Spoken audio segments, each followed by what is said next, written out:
Alors, nous continuons. Leçon 25 maintenant. Prions.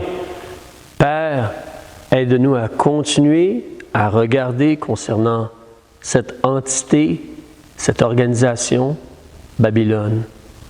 Aide-nous pour apprendre. Aide-moi pour bien enseigner tes paroles. Par le nom de Jésus-Christ. Amen. Alors, sur tes notes, page 3, nous continuons. Tantôt, nous avons fini d'une façon un peu vivante, mais chapitre 18, nous avons vu cette organisation-là, religieuse, Rome, la grande prostituée. Au chapitre 18, on nous dit qu'elle est devenue la repère, ou la demeure, des démons, le repère de tout esprit immonde, le repère de tout oiseau immonde et horrible. Apocalypse chapitre 18, verset 2. Ça, c'est la condition de Babylone. Comme je disais tantôt, imagine une organisation remplie de démons qui influencent. On a vu qu'elle a une influence sur beaucoup de gens. Tu te rappelles, d'après le verset 2, le verset 3 et 4. Donc, elle mène les gens vers la fornication ou adorer autre chose que Dieu ou s'éloigner de Dieu et sa vérité. Elle enivre les gens vers la fornication et la prostitution. Et c'est une organisation qui influence des nations, qui influence des rois, qui influence des marchands. Même il y a un danger pour ceux qui sont nés de nouveau. Ils devraient sortir du milieu d'elle. Et nous voulions parler un peu plus de son influence, même du point de vue de l'économie. Évidemment, c'est une organisation qui a beaucoup de richesses et donc qui peut acheter et vendre et produire et faire des choses. En réalité, si tu fais une recherche sur l'Internet, tu vas remarquer le Vatican a sa propre banque. Le Vatican, qui est supposé être quelque chose de religieux, a sa propre banque. Tu peux aller là puis ouvrir un compte en banque. Et si tu regardes à travers l'histoire, Rome ou ensuite Rome, le Vatican, l'Église catholique romaine, il y a plein d'exemples d'acheter des choses, de s'enrichir, d'avoir des terrains, des richesses, des capacités financières.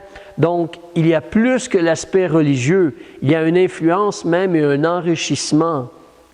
Et si tu regardes avec moi au verset 11, donc l'influence qu'elle a, les marchands de la terre vont pleurer et se lamenter à son sujet quand elle est détruite, parce que personne n'achètera plus leurs marchandises. Elle a beaucoup de richesses. Elle achetait des marchandises d'or et d'argent au verset 12. Pierres précieuses et perles, fin lin, pourpre, soie, écarlate, toutes sortes de bois odoriférants qui sentent bon, toutes sortes de meubles d'ivoire et de bois très précieux, de bronze, de fer et de marbre,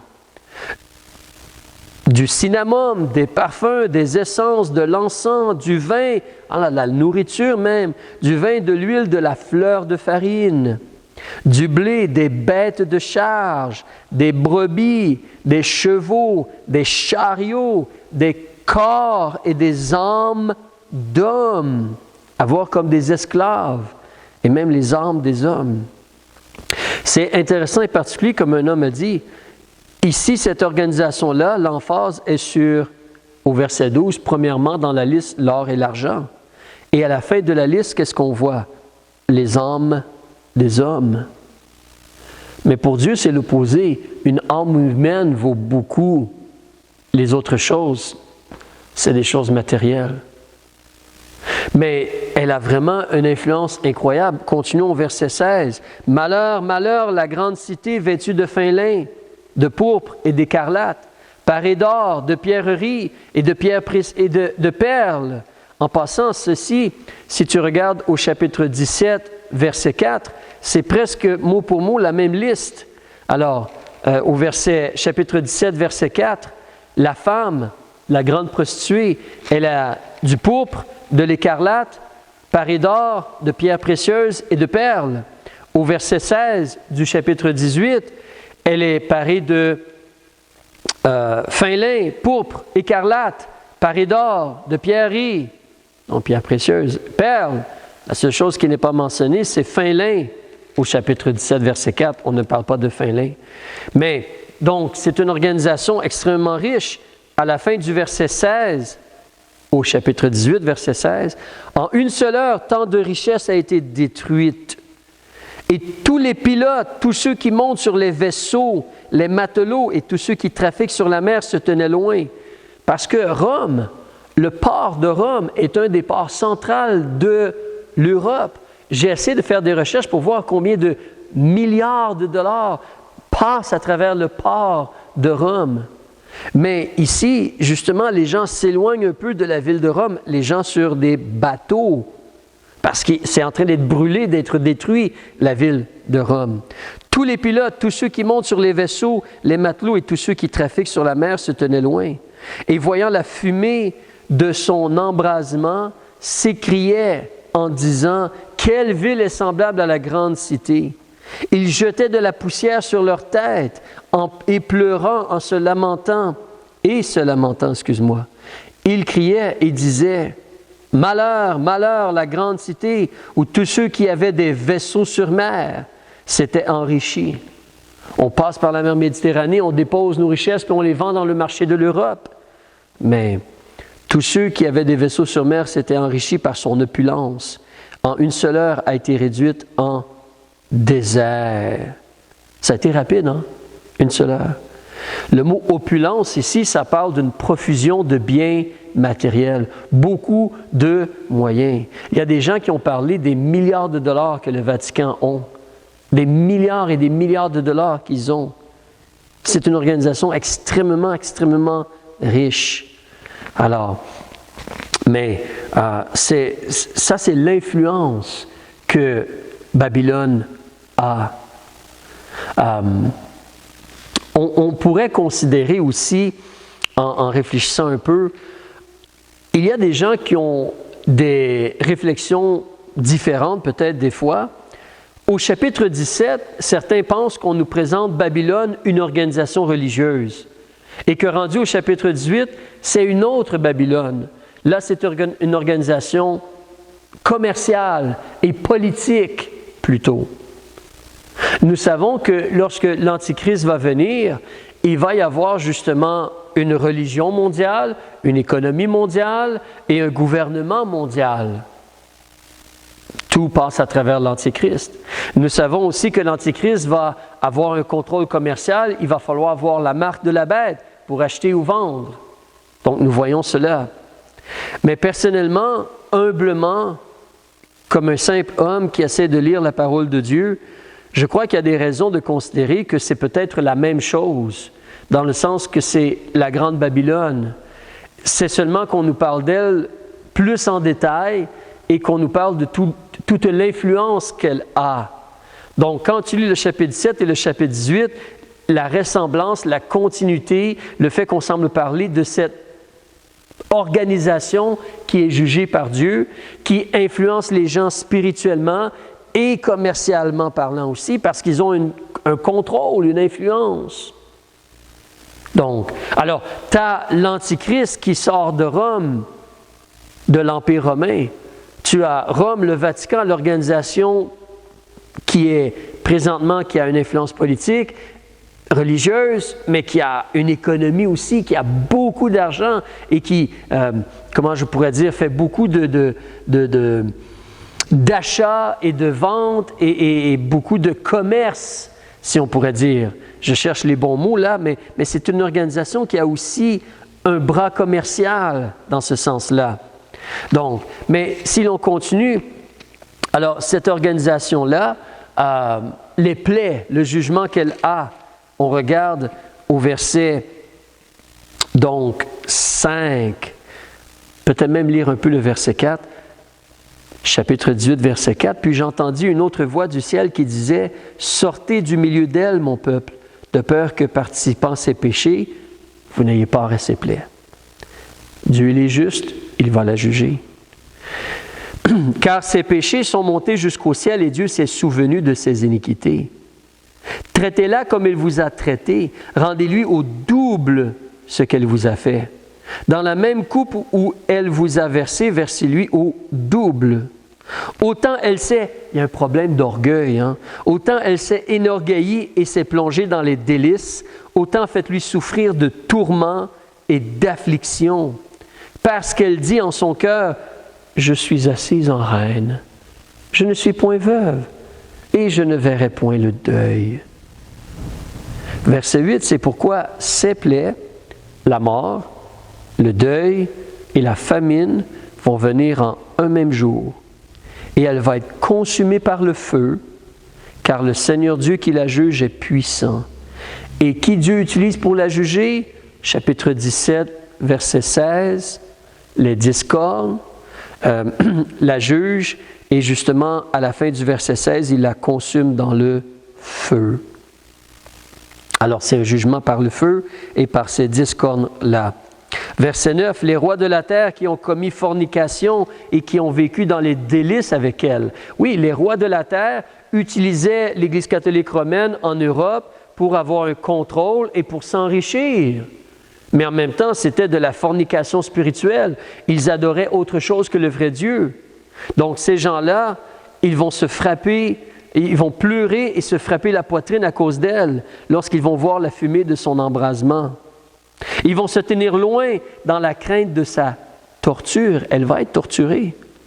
Et ils diront, malheur, malheur, la cité, la grande Babylone, la ville puissante, car sa condamnation est venue rapidement, en 1 heure. Si tu veux descendre avec moi au verset 15, on parle encore de torture.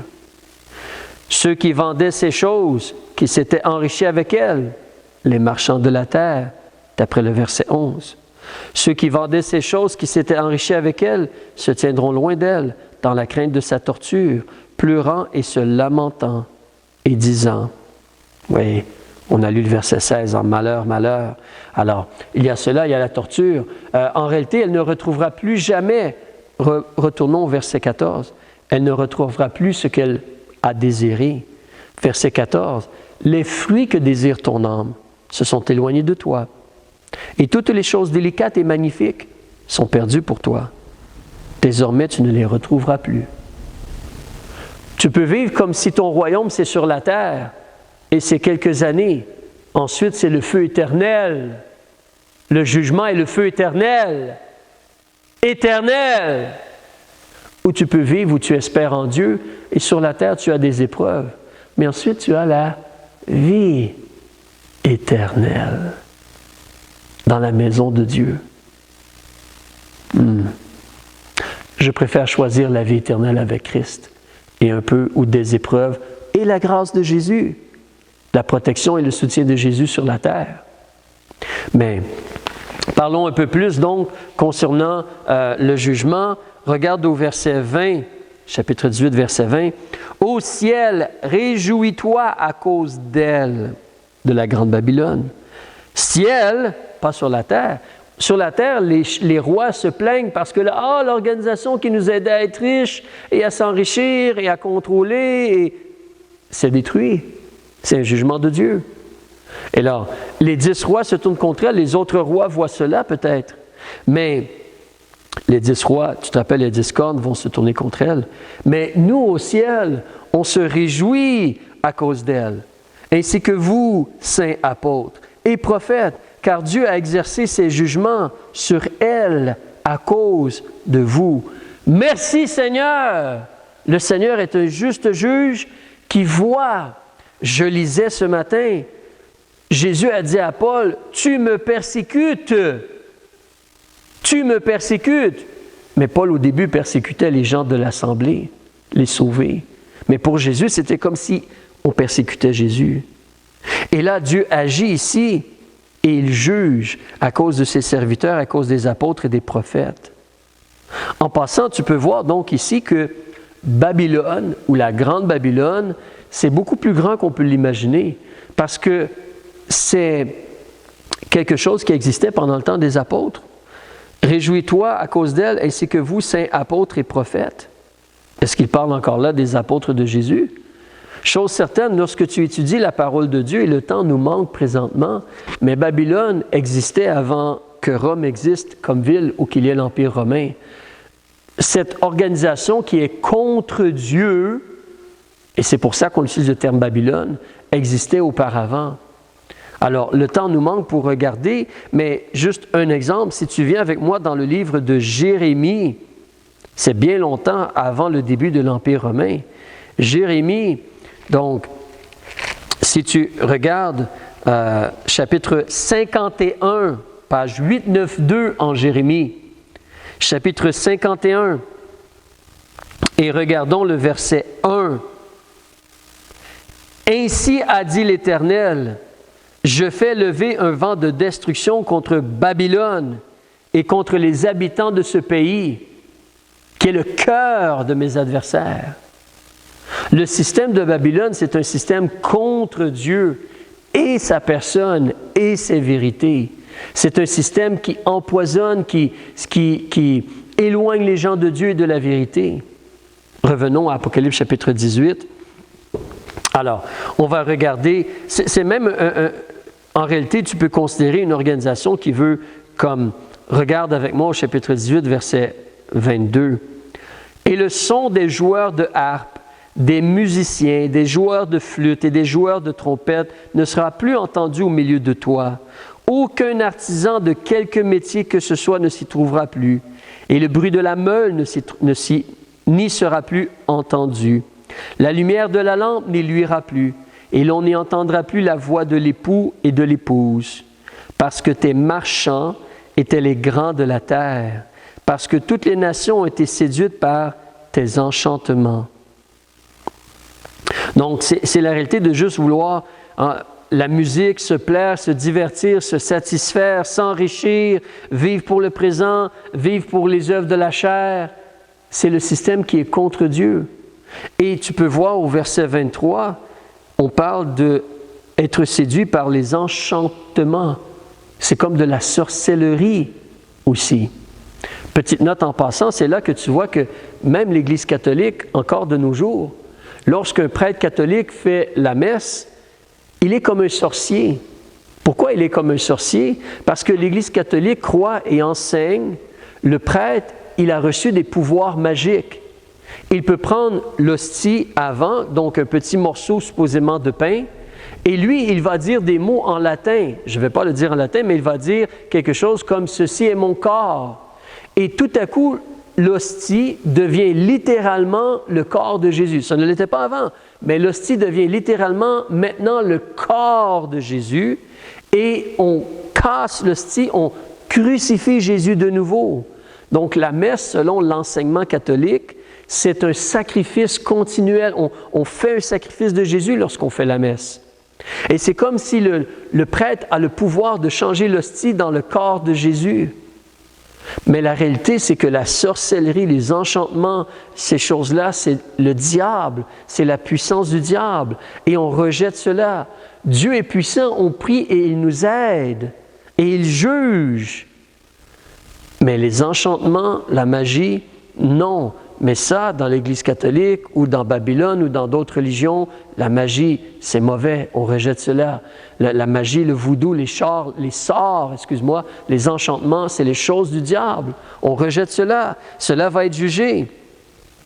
Et au verset 24, au chapitre 18, on ajoute que c'est en elle qu'a été trouvé le sang des prophètes et des saints et de tous ceux qui ont été mis à mort sur la terre.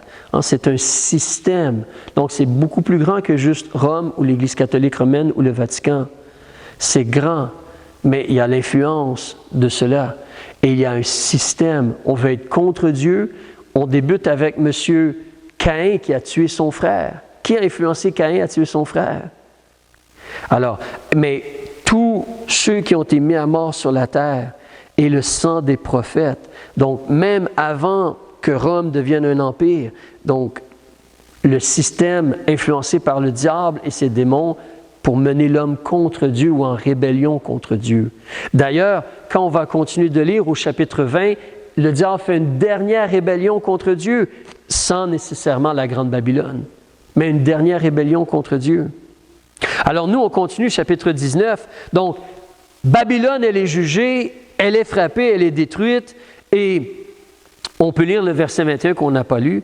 Alors un ange puissant prit une pierre comme une grande meule et la jeta dans la mer en disant « Ainsi sera précipitée avec violence Babylone, la grande ville, et on ne la retrouvera plus. » Et donc, quand Babylone est jugée, verset 1 du chapitre 19, « Après cela, j'entendis comme la voix d'une grande multitude dans le ciel qui disait « Alléluia !»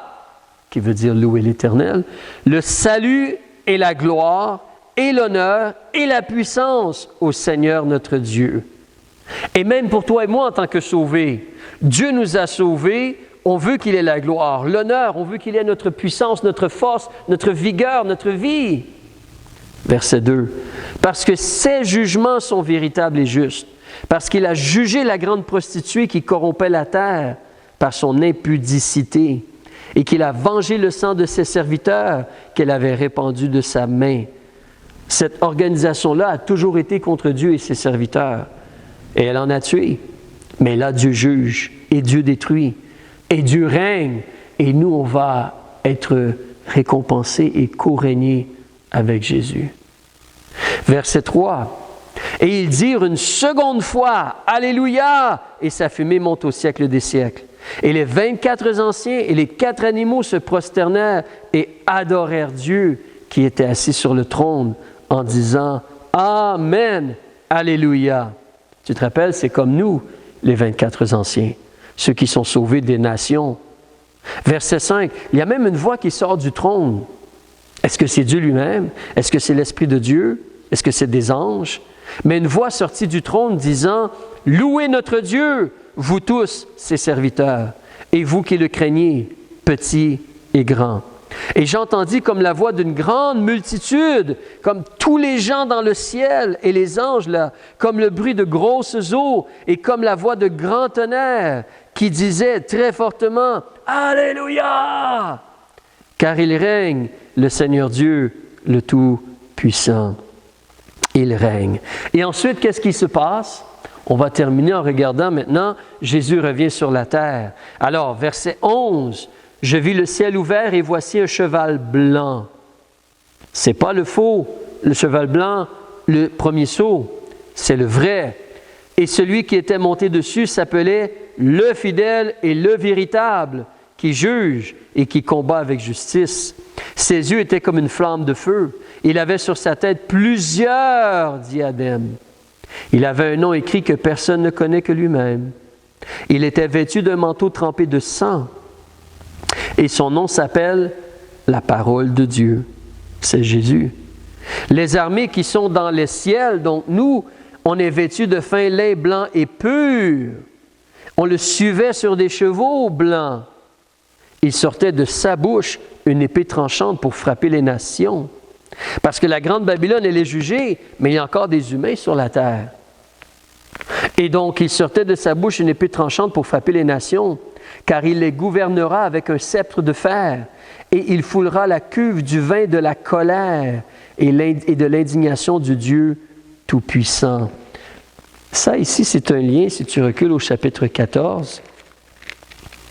Tu te rappelles, au chapitre 14, on a vu qu'il y a un personnage et qu'on lui demande de jeter sa faux et de moissonner vers la fin du chapitre 14, page 360. Il y a un personnage avec sa faux et ensuite on fait la vendange, donc versets 14, 15, 16, 17, 18. Et ensuite au verset 19, l'ange jette sa faux sur la terre et vendange la vigne de la terre et jeta la vendange dans la grande cuve de la colère de Dieu. Et la cuve fut foulée hors de la ville, comme Jérusalem, il semble, et il sortit de la cuve du sang jusqu'aux morts des chevaux. Donc, ici, la cuve de la colère de Dieu qui est foulée, c'est Jésus qui fait cela, et il le fait au chapitre 19, verset 15. Chapitre 19, verset 15. Il sortait de sa bouche une épée tranchante pour frapper les nations, car il les gouvernera avec un sceptre de fer, et il foulera la cuve du vin de la colère et de l'indignation du Dieu Tout-Puissant. Et sur son manteau et sur sa cuisse, il portait ce nom écrit, Roi des rois et Seigneur des seigneurs. Je vis un ange qui se tenait dans le soleil et qui cria d'une voix forte à tous les oiseaux qui volaient par le ciel, « Venez et assemblez-vous pour le festin du grand Dieu. » Plein de gens meurent, il y a beaucoup de carnage, il y a beaucoup de chair. Donc au verset 18, on parle de manger la chair des rois. Mais au verset 19, en terminant, si tu te rappelles, c'est Armageddon. On recule au chapitre 16. On va terminer bientôt. Chapitre 16. Tu te rappelles, au verset 13, page 362. Il sort de la gueule du dragon et de la gueule de la bête et de la bouche du faux prophète 3 esprits immondes. Cette triade satanique-là agit. Ils envoient des esprits.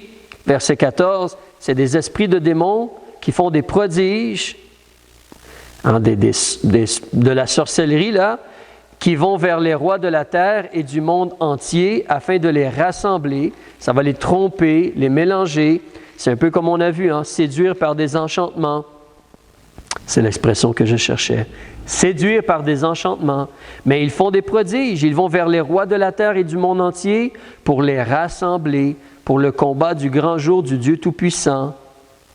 Et verset 16, on les rassemble dans le lieu qui s'appelle en hébreu Armageddon, montagne de la déroute.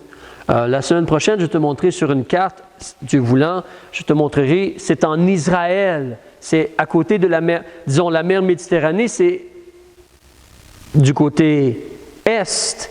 Alors, c'est comme en entrant dans le pays d'Israël, collé sur la mer Méditerranée, c'est un endroit, un lieu, ça s'appelle Armageddon. Et donc, on les assemble là pour faire la guerre. Et cette guerre-là, en réalité, on veut faire la guerre à Dieu, qui va gagner. Mais les rois de la terre et la bête, l'Antichrist et le faux prophète sont assemblés. Le diable est là aussi avec eux. Et au chapitre 19, verset 19, le combat a lieu.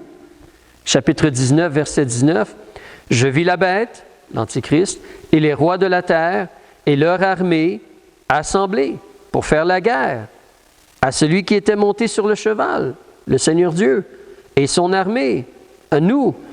Mais la bête fut prise, et avec elle le faux prophète, qui devant elle avait fait des prodiges, par lesquels il avait séduit ceux qui avaient pris la marque de la bête et qui avaient adoré son image. Et tous deux, donc ces deux personnages-là, l'Antichrist et le faux prophète, tous deux ont été jetés vifs, vivants, dans l'étang de feu brûlant, dans le soufre. L'étang, le lac de feu, l'étang de feu. Le soufre ici est écrit avec un F. Cela veut dire le produit chimique, soufre, comme sur le bout des allumettes, qui aide à enflammer. Alors, ce sont les 2 premiers habitants du lac de feu. Les 2 premiers habitants, ils sont lancés vivants dans un lac de feu. Verset 21. Tout le reste des humains qui sont là pour faire la guerre, ils sont tués par l'épée qui sort de la bouche, c'est la parole de Dieu. Ils sont tués simplement par la parole de Dieu. Ils sont tués par l'épée qui sortait de la bouche de celui qui était monté sur le cheval. Et tous les oiseaux ont été rassasiés de leur chair. La semaine prochaine, on va voir ce qui arrive au diable. Mais Jésus donc revient sur la terre et remporte la victoire et va établir son règne. Alléluia. C'est pour ça, en terminant, on veut se rappeler, c'est vraiment important, Jésus, il va régner. Et Jésus, il veut te sauver. Et il est le Seigneur. On reçoit Jésus comme notre sauveur personnel, mais il est aussi notre Seigneur. On veut le laisser régner sur notre cœur, sur notre vie, sur nos pensées, sur nos paroles, sur ce qu'on regarde, sur ce qu'on fait, comment on utilise notre vie. On veut laisser Jésus régner. Mais gloire à Dieu, Jésus va juger, il va rendre aux gens selon leurs actions, il va récompenser ses serviteurs. On a choisi de recevoir Jésus, on choisit d'être son serviteur, il y aura règne et récompense. Merci Seigneur. C'est pourquoi nous prions, nous demandons son aide, un jour à la fois, pour être fidèles, pour vivre pour lui. Que le Seigneur vous bénisse. On se revoit la semaine prochaine. Tu peux lire le chapitre, relire le chapitre 19 si tu veux, lire le chapitre 20. On va regarder cela ensemble. Merci. Que le Seigneur vous bénisse.